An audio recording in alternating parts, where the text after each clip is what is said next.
Do you know that when you combine rice milk, neem and moringa, you're going to get this beautiful soap?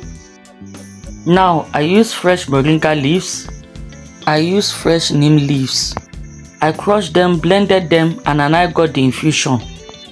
I strained it. This is it here in the yellow cup. Then this is my rice milk in the blue cup. I got it by using locally organically grown rice. I picked out the stones, washed it, cooked it, pureed it, blended it, and strained it.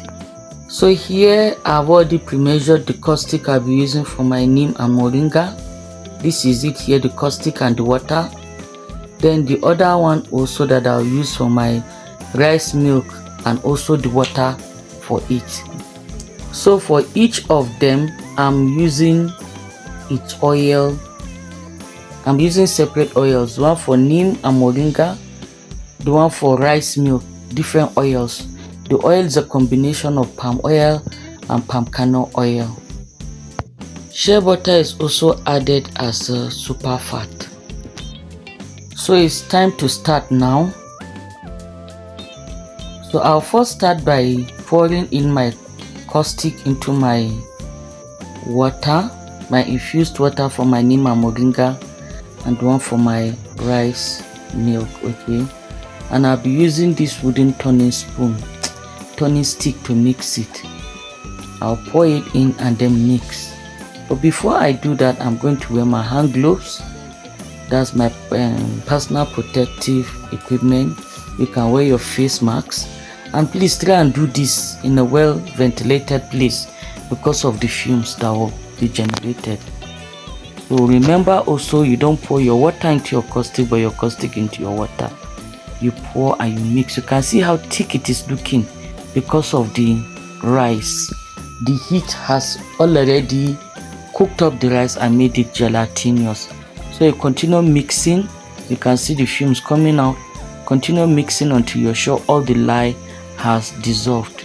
So similarly, I'm going to do the same thing to my neem and moringa infusion.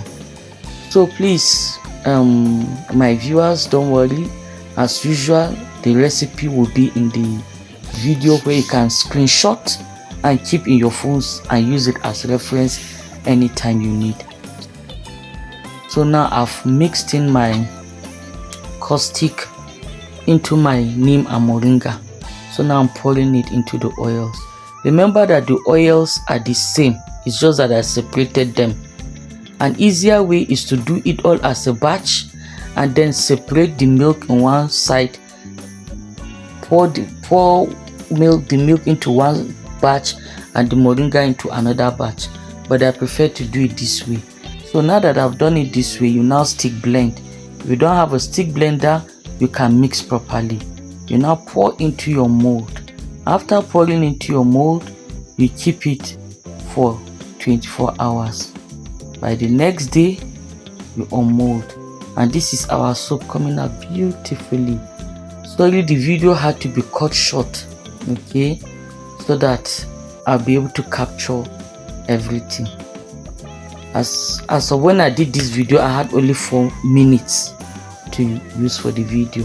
So after doing this, you now cut with this very simple basic cutter, and you can see our soap coming out very easy design. To get this design, you first pour your rice milk down, then pour your neem and moringa in the middle, then you pour your rice milk again on top. That is all. It's like you sandwich the moringa and neem in between. So you keep on cutting with this very easy cutter, 1 inch, like that until you're done. This soap is very effective because it has both natural antibacterial and the rice will also moisturize the skin. Try this and let me know. So I'm ZESTA Herbal Soap Skincare and Lifestyle. Thank you for watching my video. If you're interested in any of our classes, any of our cutters, anything at all from us, you can comment and you can ask in the comment section. Thank you very much for watching. Have a nice day.